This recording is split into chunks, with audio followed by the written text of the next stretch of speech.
Por el mismo orden que han sido reconocidos, la empresa Vidrala, que se dedica a la fabricación y comercialización de envases de vidrio con la casa matriz en Llodio, aquella que yo veía siempre todos los días cuando iba a Tubacex. Bueno, pues van a estar en la mesa y van a comentar. Tenéis un cuarto de hora exacto, yo os iré avisando, pero voy a aviso a todos los de la mesa que voy a ser enormemente estricto. Van a estar, aparte de Jesús Azcúnaga, también Irache Berganza y Diego Gracia. Perfecto. Cuando quieras. Perfecto, buenos días a todos. Yo me llamo Jesús Azcúnaga, Irache y Diego. Hemos venido los tres porque creo que los tres tenemos cierta participación en la materia y por lo tanto no me parecía que debía de ser uno solo, no me parecía correcto que fuese uno solo quien hiciera la presentación. Disponemos de 15 minutos, luego tenemos que ser muy breves y luego si queréis y hay ocasión pues podréis hacer las preguntas que entendáis pertinentes. ¿De acuerdo? En principio yo creo que lo primero que tendríamos que hacer es comprender el entorno en el que nos estamos moviendo y lo he hecho por medio de una simple diapositiva en la que decimos que nosotros somos 6 plantas de trabajo, 6 plantas productivas en 4 países, concretamente 4 en Península Ibérica y luego una en Bélgica y otra en Italia. Estamos hablando de 1.700 empleados, más o menos. Las plantas tienen un tamaño similar las unas con las otras y movemos del orden de 1.200 toneladas al año. Nos dedicamos única y exclusivamente a la fusión y transformación del vidrio en envases. Me da lo mismo cualquier tipo de envase. Lo mismo puede ser botella, que puede ser un tarro, que pudiera ser, que no es el caso, pero que pudiera ser un frasquito de colonia. Somos envasadores en vidrio. Y todas nuestras plantas, esas 6 que os decía anteriormente, todas están certificadas en OSAS, como garantía de un mínimo cumplimiento. Dicho esto, nos han solicitado que os contemos nuestra experiencia en cuanto a la evolución de nuestra gestión de los riesgos psicosociales. Entonces, para eso tendría que empezar a comentaros que nosotros nos iniciamos en el año 2001 y en el año 2001 surgió la inquietud en la organización de detectar cuál era el clima laboral que teníamos en nuestra organización. En aquel entonces, en el año 2001, ni siquiera éramos 6 plantas, éramos alguna menos, pero veíamos la necesidad de innovar, veíamos la necesidad de crear, veíamos la necesidad de mejorar el ambiente laboral para encontrar las mejores condiciones que nos permitieran ese salto que se pretendía. Salto tanto en cuanto a ampliación de nuestra capacidad productiva y en cuanto a la mejora de nuestras unidades productivas. Necesitamos colaboración por parte de todo el mundo y se entendió que al mejorar el clima laboral probablemente mejoráramos la participación de las personas. Esto surgió en el año 2001, que por aquel entonces también nos encontrábamos con la necesidad de cumplir con la Ley de Prevención de Riesgos Laborales, que nos obliga a hacer las evaluaciones de riesgos psicosociales, y ante eso pues también nos encontrábamos con que en el mercado empezaban a aparecer diferentes métodos de evaluación psicosocial. En el 2002 ya hicimos nuestra primera evaluación psicosocial y utilizamos el método del Instituto Navarro de Salud. Era un método que por aquel entonces había sido asumido por las mutuas más próximas a nosotros. Nos pareció un método sencillo de aplicar, suficiente, y nos tiramos a la piscina y lo aplicamos. Los resultados, la verdad es que fueron muy satisfactorios. El método era el método cuantitativo. ¿Qué nos decían aquellos resultados? Pues nos venían a decir que la actuación era incorrecta o mejorable por parte de algunos mandos. Cuando analizábamos qué mandos teníamos, cuál era la edad media de los mandos, cuáles habían sido las vivencias de esos mandos, pues efectivamente necesitábamos cuando menos modelar o intentar modelar o mejorar todas las actuaciones de los mandos. Nos encontramos con una operativa de los mandos muy rígida, no se permitía la participación de las personas o se limitaba mucho, se anulaba la creatividad, y la creatividad y la innovación, antes os decía que era uno de nuestros objetivos iniciales, ¿no? El clima de trabajo era mejorable, tanto física como conceptualmente. En esta evaluación hubo algo que no nos llamó la atención, no nos llamó la atención, pero se denunciaron algunos casos de hostigamiento que considerábamos debidos a interpretaciones subjetivas de la realidad. Nosotros sí que percibimos en esas encuestas que había quien manifestaba que se sentía hostigado, pero nosotros entendíamos que, bueno, que o no lo ha percibido bien o esto no nos está ocurriendo. No le dimos importancia, fue así, pasó. A partir de aquí hicimos un plan de trabajo de 2002 a 2005 y un compromiso de volver a rehacer esa evaluación psicosocial en el 2005 para ver cuáles habían sido nuestros avances o nuestros retrocesos, a ver si habíamos mejorado o no habíamos mejorado. Entonces hicimos un plan de trianual de trabajo que estaba fundamentalmente dirigido a la formación del mando y a la mejora del clima laboral. Son cosas muy amplias, pero en 15 minutos, como podréis imaginar, no me da tiempo a poder centrarme en estos aspectos. Luego, al final, Irache, que ha sido una de las receptoras de todas estas actividades que se plantearon para 6 plantas, pero Irache es la responsable de la planta de Llodio y, por lo tanto, ella os comentará de forma más concreta cuáles fueron los resultados finales, ¿no? Bueno, y pensamos... ¿Cuánto me queda? Perdón. En 2005 me queda poco. En 2005 hicimos la segunda evaluación de riesgo psicosocial por el mismo método, el método cuantitativo, el método del Instituto Navarro, y aquí sí que vimos que se estaban apreciando cambios en el estilo de mando, pero que estos cambios resultaban insuficientes. Y el clima de trabajo sí habíamos mejorado, pero todavía era bastante. O sea, veíamos que había un gran campo de actuación. Y casualidad.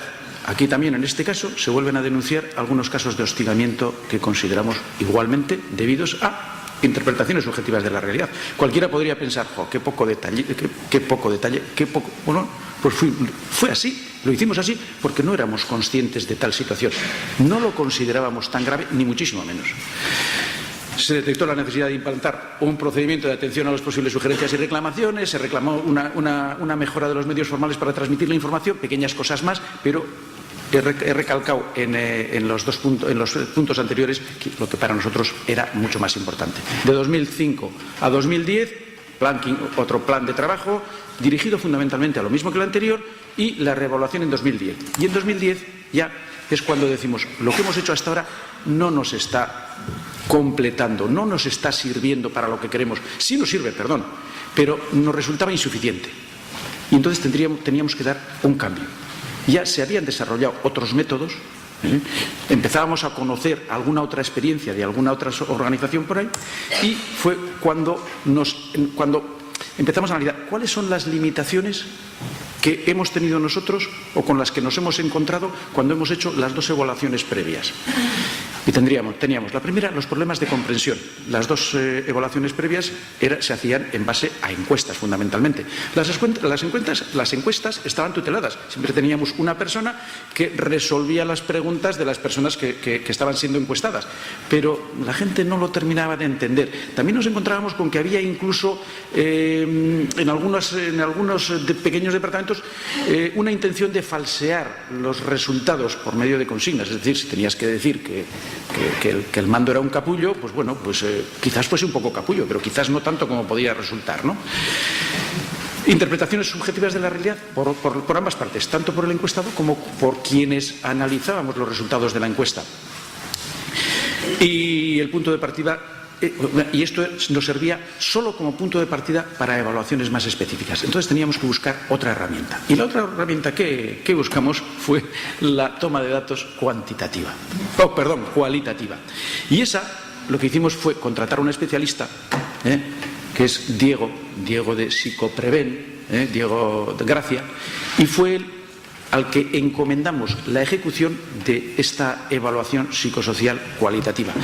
Y como aquí uno de nuestros objetivos es indicar cuáles son las diferencias y las ventajas entre uno y otro medio, le paso la palabra a él y no sé si me he pasado de tiempo. Señor. Vale. La cuestión es que al final, utilizamos una metodología cualitativa por una razón fundamental. Nosotros utilizamos esencialmente metodología cualitativa, que son entrevistas, porque nos da una información muchísimo más jugosa y nos acerca muchísimo más a la causa del riesgo psicosocial. Con los cuestionarios podemos dar un buen primer paso de detección, de prospección, pero hay que hacer algo más. No es suficiente, porque si no te quedas con las dudas, es decir, ¿y esto por qué me ha salido? Entonces tienes que ir a hablar con los trabajadores, ¿de acuerdo? Entonces nosotros lo que hicimos fue una muestra de entrevistas y utilizamos la metodología INERMAP, que es la única, en principio, que tiene la estructura, o que en su tiempo también tenía la estructura para hacer una toma de datos cualitativa con entrevistas.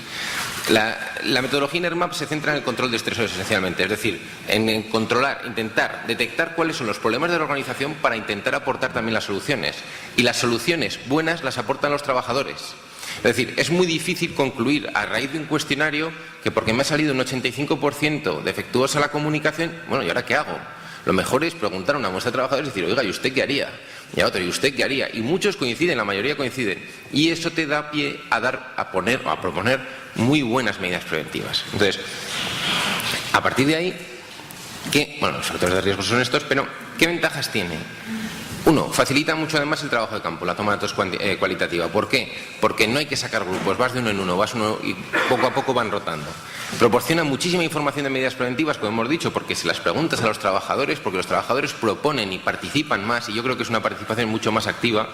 Y, sobre todo, lo que decíamos, facilita muchísima información sobre las causas de trabajo, o sea, sobre las causas de los riesgos psicosociales, ¿de acuerdo? Entonces, eso permitió, en conclusión, tener información mucho más objetiva sobre los problemas que causaban estos riesgos psicosociales. Y a partir de ahí se pudo proponer una planificación de la acción preventiva con medidas muy concretas. Y ahí es donde entra Irache. Bueno, pasa.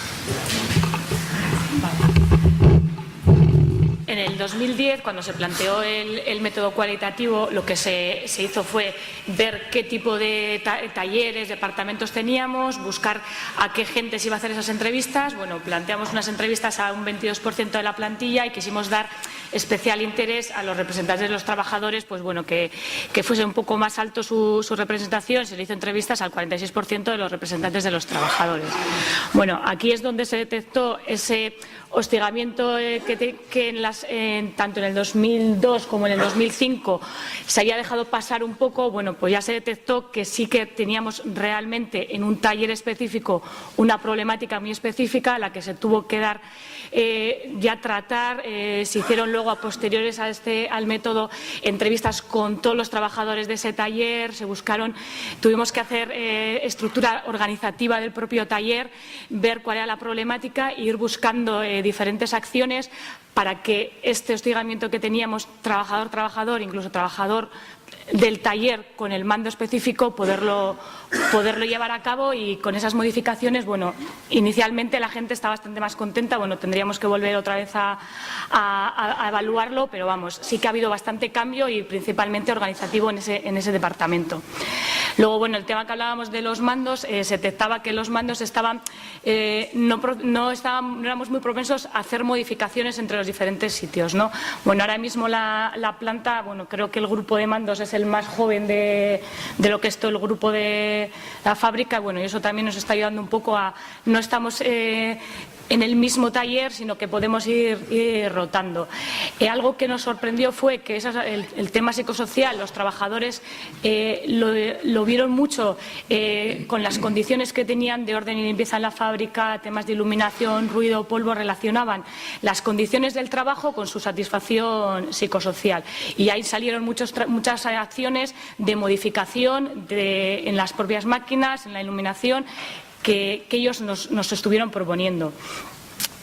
Otra cosa, hablaban de que se hacían sugerencias y no las estábamos escuchando. Bueno, tenemos un buzón de sugerencias, un plan de intentar ver qué pasa, qué dice la gente y cómo le damos salida a eso, y cuando no hacemos las acciones que nos están proponiendo, poderlo retirar.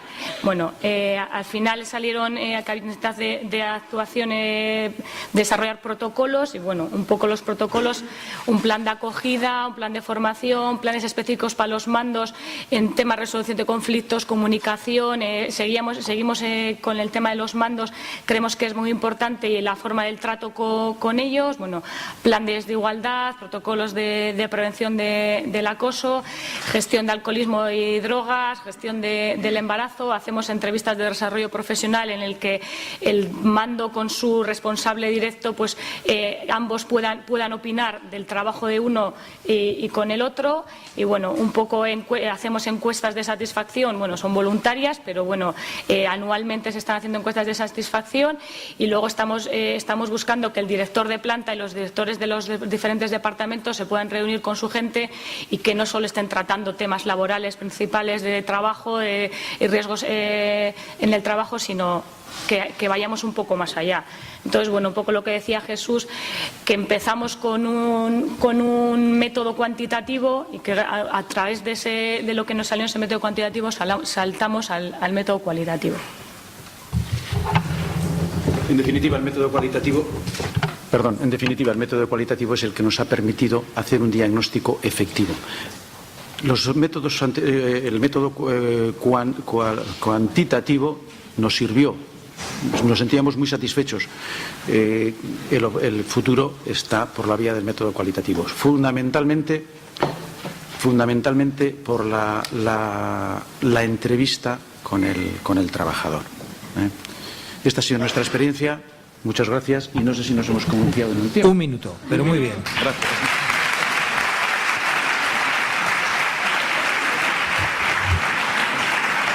Muy bien, creo que ha quedado muy clara la exposición. Muchas gracias a los tres. Eskerrik asko.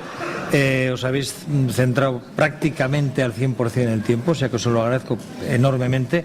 Y bueno, pues desde ya, y en cuanto tengan la ponencia dispuesta, que ya está, es lo que parece que está, no está. Es que tenemos sala presentación.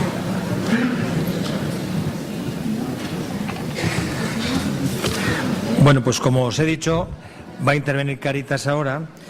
Concretamente es Cáritas Diocesana de Bilbao, que son 138 personas en plantilla, con 2.700 voluntarios y un 80% de personal femenino, tanto en la plantilla como entre el voluntariado. Van a intervenir Machalen Somoza y Santiago Antuñano. Si lo tenéis... En principio, ¿estás a nosotros antes? Porque la presentación parece que no espera. Bueno, pues me corrigen. Por la dificultad de comunicarme con la parte externa de la mesa, aquella de allá, me dicen que la presentación no la tienen muy perfectamente organizada o metida. Entonces pues vamos a cambiar el orden, ya que he presentado y quedan presentados los señores de Cáritas, pero sí, pero no podemos perder más tiempo al final. Bueno, pues retomamos la situación. Por favor, pasar a donde el ordenador. Empresa Laugara Gizarte Zerbitzuak se dedican, como he dicho antes, a la tercera edad. En un centro de día son 15 personas. A nosotros, a Osalan, desde el punto de vista de que sea una pyme, una micropyme o una grandísima empresa, nos da lo mismo. Lo que nos importa es que las prácticas sean buenas y que se realicen unas planificación de la gestión de la prevención de manera eficiente. Y bueno, pues va a presentar Rosa Mendigain, que es médico y es trabajador de la propia empresa, y también Íñigo Martínez Sola, que es de Einber Prevenalia. Cuando queráis. Egunon denoi, eta eskerrik asko gonbidapenagatik. Rosi naiz, da Idiazabaldin nator, enpresa txiki bat daukeu beste 3 bazkidetani, eta guain erderaz hitz egingo dizuet, zeren pentsatzen de gehienak erdaldunek izango zeatela. Soy Rosi. Vengo de Idiazabal y con otras 3 socias, otras 3 mujeres, formamos la empresa Laugara. Hace ya 14 años, un poco antes, hicimos un curso de emprendedores ahí en Ordicia, en el Goyeki, y las 4 formamos esta empresa para acceder a gestionar el centro de día de Idiazabal, que se abrió en el año 2000. Al principio trabajamos nosotras solas, Y a medida que pues había más usuarios, luego ya en el 2005 también tuvimos que tomar el mando de la ayuda domiciliaria, el piso tutelado, servicios polivalentes, pues empezamos a contratar a trabajadoras. Y hoy en día formamos 12 trabajadoras subcontratadas y las otras 3 socias que también trabajamos. No, es que es verdad, lo tengo que recalcar porque para unos somos empresarios y nosotras creemos que somos empresarias y somos trabajadoras, ¿no?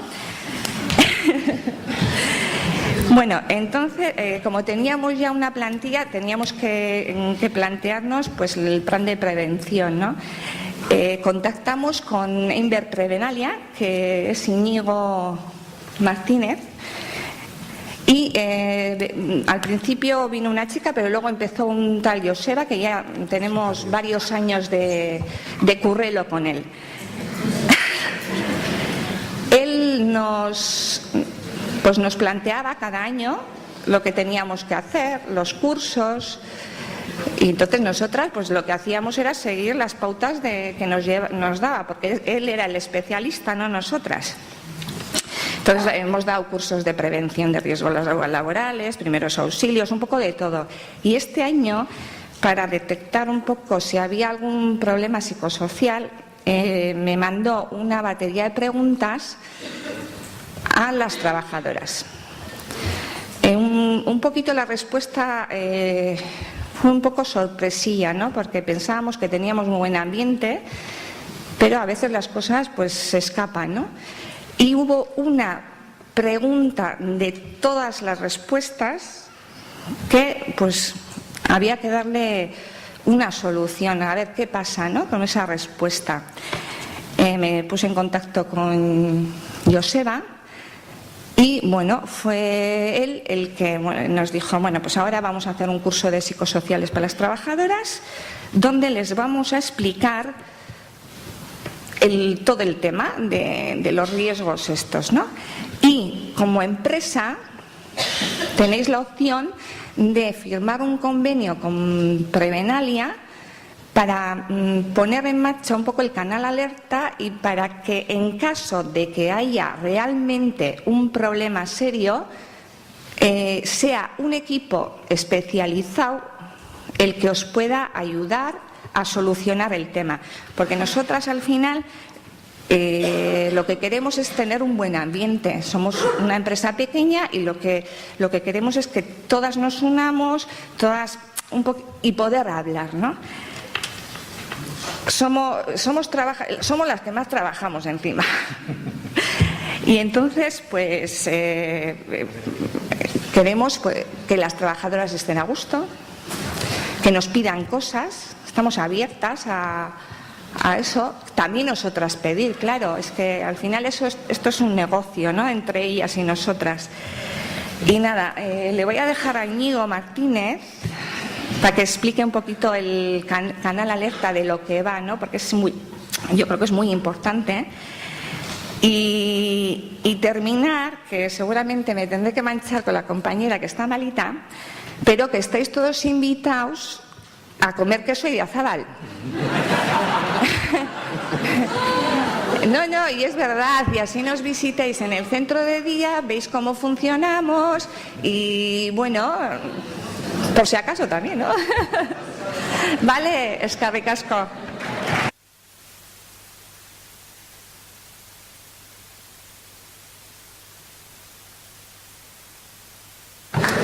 Muy bien, muchas gracias, Rosa, por tu exposición y por la invitación a participar. Bueno, nosotros queremos presentar una metodología un protocolo contra el acoso laboral que le denominamos escalada alerta. Y esta idea de este protocolo surgió un poco en la medida que las empresas a las que nosotros nos dirigimos como servicio de prevención y todos los servicios de prevención en general son empresas pequeñas que tienen dificultades para pues para implantar un protocolo de este tipo, muchas veces porque la mayoría de las veces no tienen capacidad técnica, no tienen técnicos suficientes para hacerlo, y otras muchas veces porque son tan pequeñas que la confidencialidad que debe haber en estos protocolos pues se pierde, ¿no? De alguna forma se perdería esa intimidad, esa confidencialidad y por lo tanto no se pondrían en marcha. Bueno, en este sentido, Canal Alerta decimos que es un acuerdo marco y decimos un marco porque es un acuerdo único. Es decir, nosotros lo que decidimos es decir, no vamos a hacer un acuerdo por cada empresa, sino que vamos a hacer uno y que valga para todas. Entonces dijimos, vamos a hacer un acuerdo público y con lo cual desarrollamos un protocolo y lo que hicimos fue depositarlo ante notario. Está depositado ante notario y lo que dice ese protocolo es lo que dice. No vamos a tener más interpretaciones. Esto es lo que hay. El señor notario nos dirá, en su caso, qué es lo que pone y bueno, y además está publicado en nuestra página web para que todo el mundo lo pueda entrar y conocerlo y saber lo que hace. Por tanto, es importante porque es accesible para todos los implicados. Es accesible para las empresas y es accesible también para todos los trabajadores que trabajan en esas empresas. Por tanto, lo que creímos que era importante es que este protocolo se conociera por todo el mundo que estuviese dentro, que lo fuese a aplicar. Y de ahí que sea público y que estuviese registrado ante notario. En nuestro criterio, con nuestras empresas a las que le llamamos la prevención, es que este es un protocolo de libre adhesión. Se puede adherir quien quiera y quien quiera no. Es decir, asimismo también se puede separar cuando quieran. Es decir, entendemos que es importante que se pongan en marcha estos protocolos, pero la empresa tiene que decidir si quiere o no quiere hacerlo. Pero en todo caso, lo que sí que está claro es que en el momento que la empresa se adhiere a ese protocolo, se adhiere a todo su contenido. Es decir, admite que se va a aplicar ese protocolo, conoce el contenido del protocolo y conoce cuáles van a ser todos los medios de actuación en el momento que se ponga una situación que dé pie a que el protocolo comience, ¿no? El Canal Alerta se basa fundamentalmente es un sistema de comunicación, ¿no?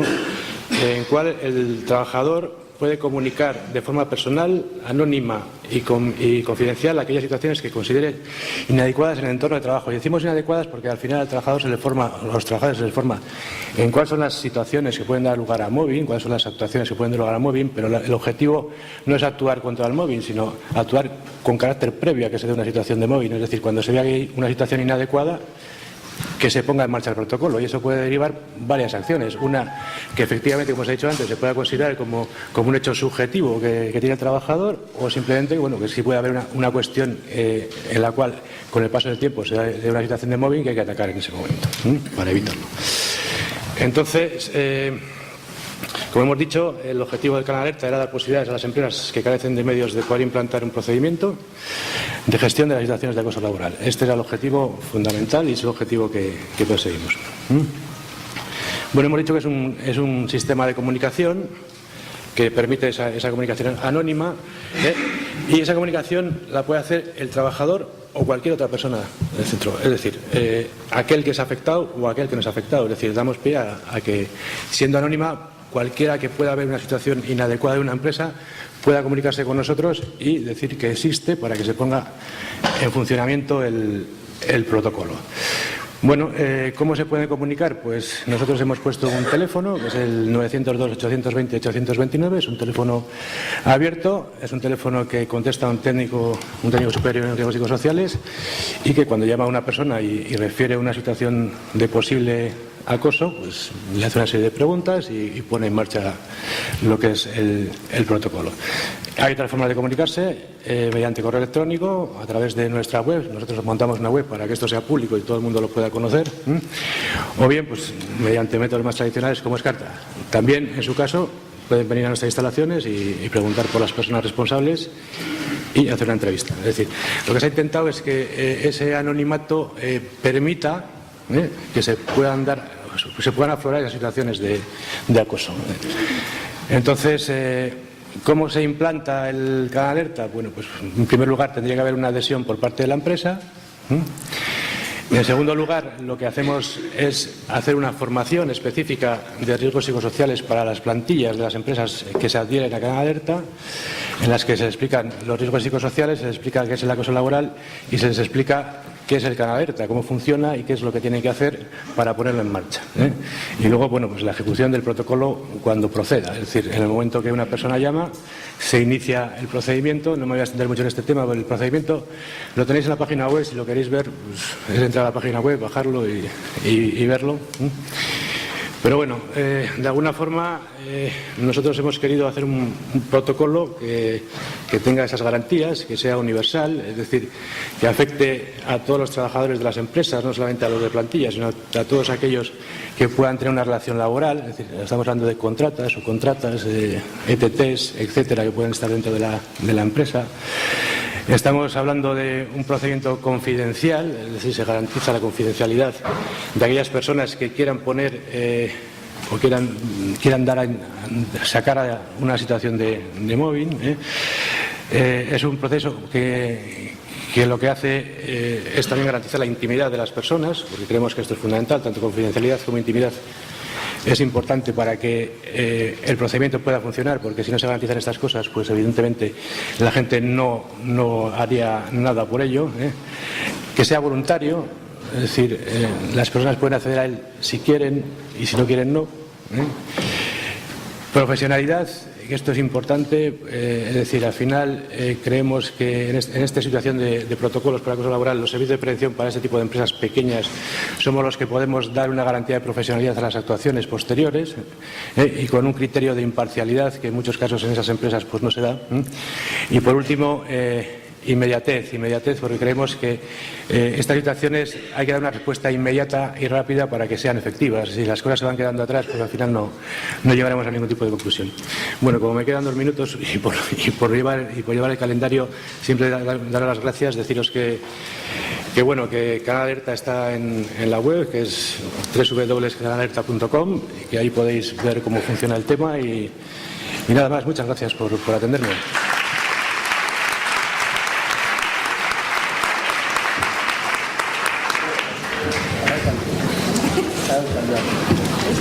Bueno, pues parece que están siendo obedientes y todavía incluso tenían 1 minuto. Pero bueno, espero que también ahora los problemas de infraestructura se vayan solucionando. Proyecte ahora. Vale. Le digo que me congele. Si es posible congelarse, Sí. porque... Por favor, congela la imagen. Porque está mi vida. Vale, está. Ok. Lo hice ayer a última hora por si fallaba. Vale, no se va a ver nada, pero bueno. Bueno, eso...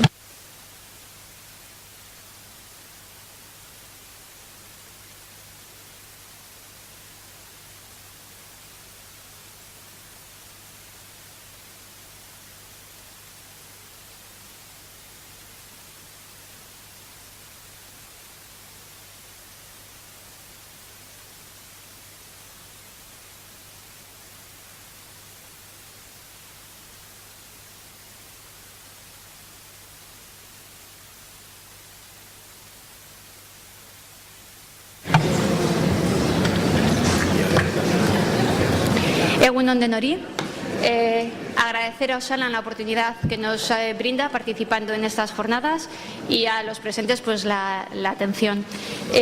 Mi compañero Santi, que representa la parte social, y yo, que represento pues más a la parte de la empresa, vamos a alternarnos en la presentación. Vamos a empezar diciendo quiénes somos. Cáritas es Comunidad Cristiana en Acción Sociocaritativa. Estamos desarrollando 180 proyectos en Vizcaya. Hemos atendido en el 2013 a 13.000 personas. Somos 138 personas contratadas y 2.700 personas voluntarias. Desarrollamos proyectos en los ámbitos que figuran en la diapositiva y lo hacemos a través de la acción, de la denuncia y de la sensibilización. ¿Por qué Cáritas inicia su actividad dentro de la prevención de riesgos psicosociales? Bueno, pues motivaciones de tipo generalista, como pueden ser las reivindicaciones históricas de los trabajadores, la dignidad, una conciencia de dignidad, de respeto a la vida y a la integridad física, la consideración de la persona, del trabajador como persona y no solo como factor de producción, deseo de integrar a la persona dentro de la estrategia y dentro de la organización y generar un clima que favorezca las relaciones personales y que está comprobado que redunda también en un incremento de la productividad. Todo aquello que deriva de las obligaciones contractuales, de aquello que indica la ley específica de la prevención y la reducción de unos costes ocultos que derivan de los accidentes y de las enfermedades. En concreto, también por qué dentro de la prevención, digamos, primaria, en seguridad, en higiene, en ergonomía, hemos incorporado los psicosociales. Pues por un deseo de una mejora organizativa. Nosotros partimos de una visión global de la prevención y además la actividad que nos es propia es de carácter sobre todo relacional. Es de lo que antes se ha hablado también, de interacciones que suponen unos desgastes psicológicos importantes. Y luego también nos invitaron en la campaña europea de riesgos psicosociales 2012, nos invitaron a participar porque Cáritas entiende que es una entidad significativa dentro del tercer sector y que podría ayudar a impulsar y visibilizar la prevención de riesgos psicosociales en el sector.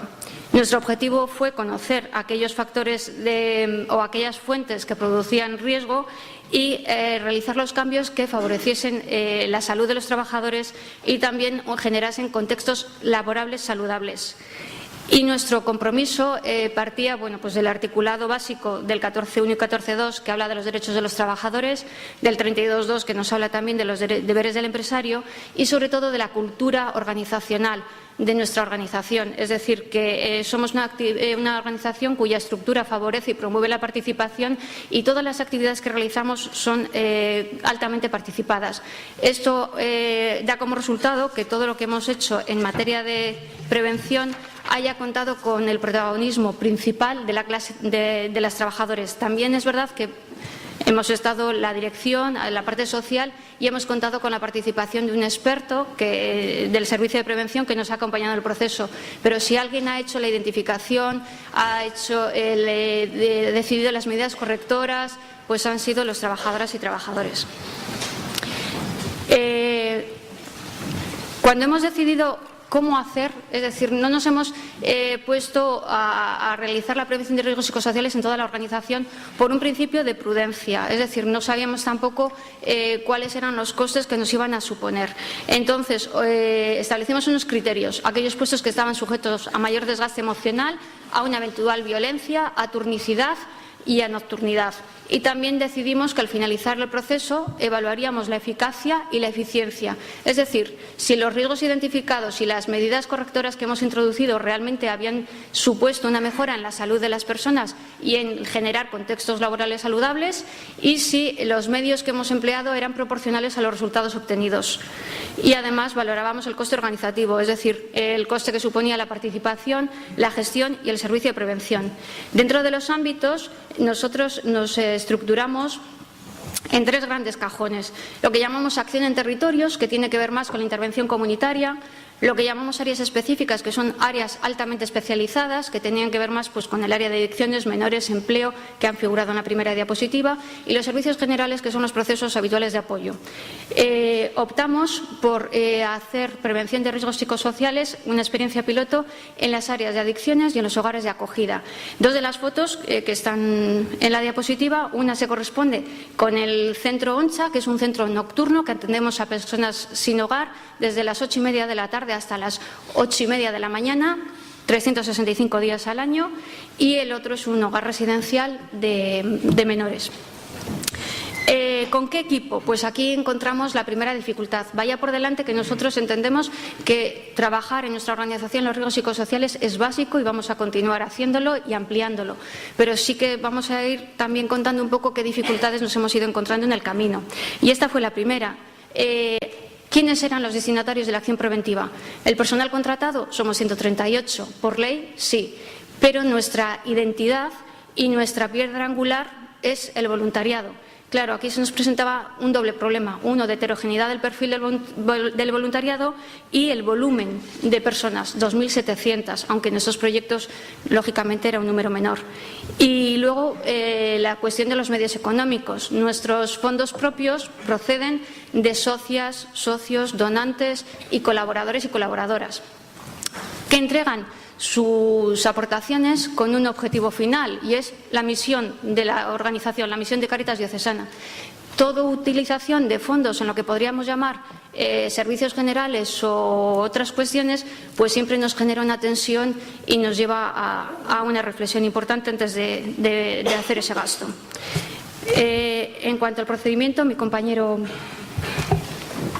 Bueno, yo soy Santi y soy miembro del comité de empresa. El comité de empresa de Cáritas, aunque suene un poco raro, pero en Cáritas hay también comité de empresa, hay en otras entidades del tercer sector hay comité de empresa. En el comité de empresa de Cáritas lo formamos ELA por una parte y comisiones obreras por otra parte. Entonces, desde hacía tiempo, la necesidad de hacer esa evaluación de riesgos psicosociales estaba ahí latente, porque tanto la dirección como el comité de empresa, a través de sus delegados y tal, pues observábamos y nos llegaban rumores de trabajadores y trabajadores, pues o era por estrés o que estaban en situaciones un poco complicadas, ¿no?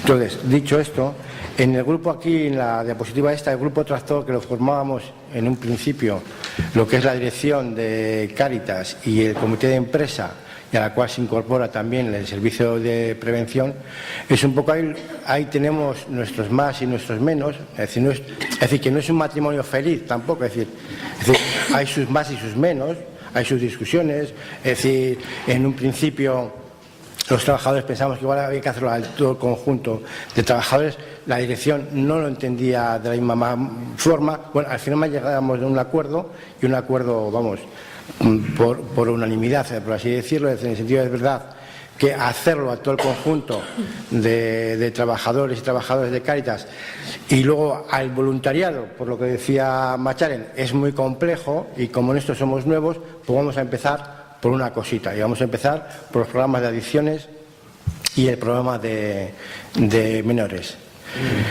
También hay en ese grupo tractor, pues decidimos un poco pues cómo desarrollarlo o implementarlo dentro de la entidad, pues desde comunicarlo a los trabajadores y trabajadoras que estaban en esos proyectos, comunicárselo a los responsables de esos proyectos y que a su vez tomaran y fueran partícipes también de este proceso que empezábamos en Cáritas. También es nuevo, es decir, ¿qué metodología utilizamos para hacer ese tipo de evaluación? No teníamos ni idea. Entonces, pues el comité de empresa, hablamos con nuestros respectivos sindicatos de a ver qué tipo de instrumentos hay por ahí, porque hasta ahora solo se conocía lo que es la evaluación de riesgos físicos, pero no psicosociales.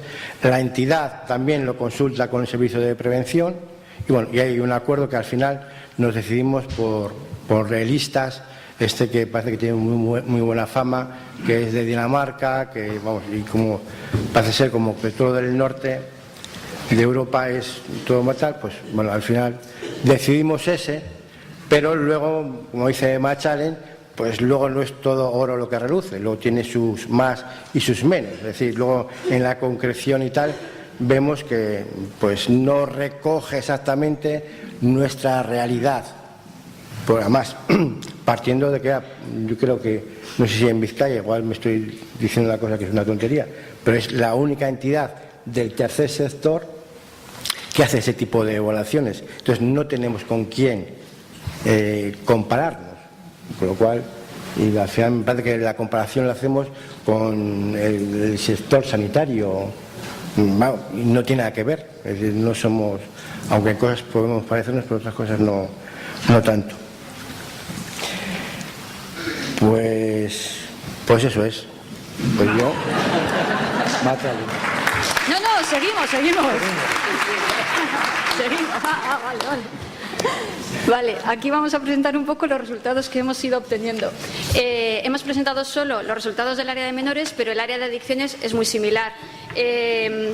Con un Cáritas Alegres, pues aquellas dimensiones de listas, en listas se evalúa 20 dimensiones, pues en las que hemos salido reforzados y que serían a mantener. Y con las que están en rojo, pues serían aquellas donde hemos introducido principalmente las medidas correctoras. Y detrás de cada barra hay un referente con el que se nos compara, que son, pues bueno, otros sectores. Y aquí vendrían un poco el cuestionamiento, que es en lo que más nos vamos a detener. A mantener sería el resultado de las caritas alegres y retos las caritas rojas. Entonces, aquí lo que hablamos es, uno, las barritas, la que representaba a los otros sectores con los que se nos comparan, están desactualizados los datos. ¿Por qué? Porque, por ejemplo, hay una dimensión que habla de inseguridad en el futuro, que no es lo mismo preguntar a las personas trabajadoras sobre la inseguridad en este contexto de crisis que hacerlo 8 o 10 años atrás. Y otra de las cuestiones es que tampoco nos sentimos identificados con el resto de sectores, es decir, que creemos que el tercer sector tiene rasgos identitarios propios. De hecho, presentamos también una columna con datos obtenidos del Observatorio del Tercer Sector, donde hay algunos rasgos identitarios, y nos vamos a detener en uno de ellos, y es en el compromiso, que anteriormente también ha hablado otro ponente y ha sido muy interesante. Nosotros, por ejemplo, en el tema del compromiso, es uno de los rasgos en los que hemos salido muy favorecidos. Si nos comparamos con nuestro sector, en nuestro sector el compromiso afectivo se cifra en un 71,2%. Por hacernos una idea de ¿qué puede pasar en los otros sectores? El ponente anterior decía de un 18% de personas que se sentían comprometidas en otros sectores. En una revista de este mes, Todo Pyme, también decía un director regional de una consultora, se ha perdido el compromiso del trabajador con la empresa, y eso es peligroso. Claro, si nosotros nos comparamos con estos resultados o con este tipo de sectores o de empresas, vamos a salir muy favorecidos, y tampoco nos ayuda en nuestra comparación ni a introducir medidas correctoras, o igual nos puede llevar a relajar algunas de las medidas que podríamos tener que tener en cuenta para mantenernos en ese compromiso. Luego también, vale, pues entonces vamos a correr.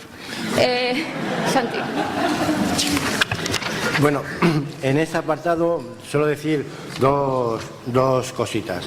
Es decir, aparte de poner en marcha el plan, desarrollarlo, evaluar los resultados y poner en marcha también unas medidas correctoras, y también posiblemente faltaría por evaluarlas, así lo más significativo, lo que se hace para el conjunto de trabajadores y trabajadoras de Cáritas, se hace una sesión formativa muy breve, pero donde participamos todos los trabajadores y todas las trabajadoras, sobre contextos laborables saludables. Nunca lo habíamos oído, es un nombre bonito, contextos laborables saludables, donde se nos dan unas claves de cómo funcionaría un entorno laboral saludable, y también ahí se nos presentan pues 2 protocolos que en todo este tiempo también se han ido haciendo dentro de Cáritas, entre la dirección y el comité de empresas, que son el protocolo de acoso sexual o por razón de sexo, o el protocolo de acoso laboral. Y ahí también se presenta el conjunto de los trabajadores y trabajadoras. Luego, otra medida que aquí con este plan se refuerza, pero de alguna forma también se venía haciendo, es en Cáritas hay un sistema que es el sistema de acogida a los trabajadores y trabajadoras cuando empiezan a trabajar. Cuando empiezan a trabajar, el responsable o la responsable de ese proyecto, de ese programa, acoge a esa persona, le presenta el trabajo que tiene que hacer, sus obligaciones, sus derechos, su plan de prevención, su plan específico de su puesto de trabajo, y también se le explica pues que hay tres protocolos. Uno es el acoso laboral, otro es el acoso sexual o por razón de sexo, y también otras situaciones de riesgo por violencia con el tema de los usuarios. Y también se le informa que en intranet, que es la internet de Cáritas, pues tiene acceso también a este tipo de documentación. Y eso sería lo que...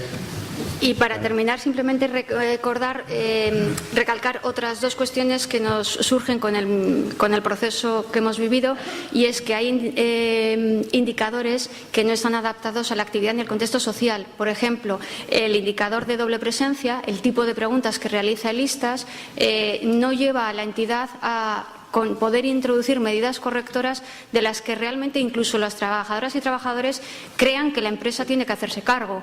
Es decir, nosotros medidas de conciliación sí, pero había algunas que tendría, y ellos mismos concluían, porque las conclusiones que presentamos están sacadas en el Pleno, es decir, con todas las personas trabajadoras y trabajadores que han estado involucrados en temas de prevención de riesgos psicosociales, con el comité de empresa y con la dirección. Y esta era una conclusión conclusión, que las preguntas a veces no se adaptaban realmente a nuestro contexto. Y por terminar, simplemente saber que la evaluación de riesgos es un proceso continuo y nos preocupa enormemente la sostenibilidad. Y luego reclamar para el tercer sector un método cuantitativo que nos incluya. Gracias.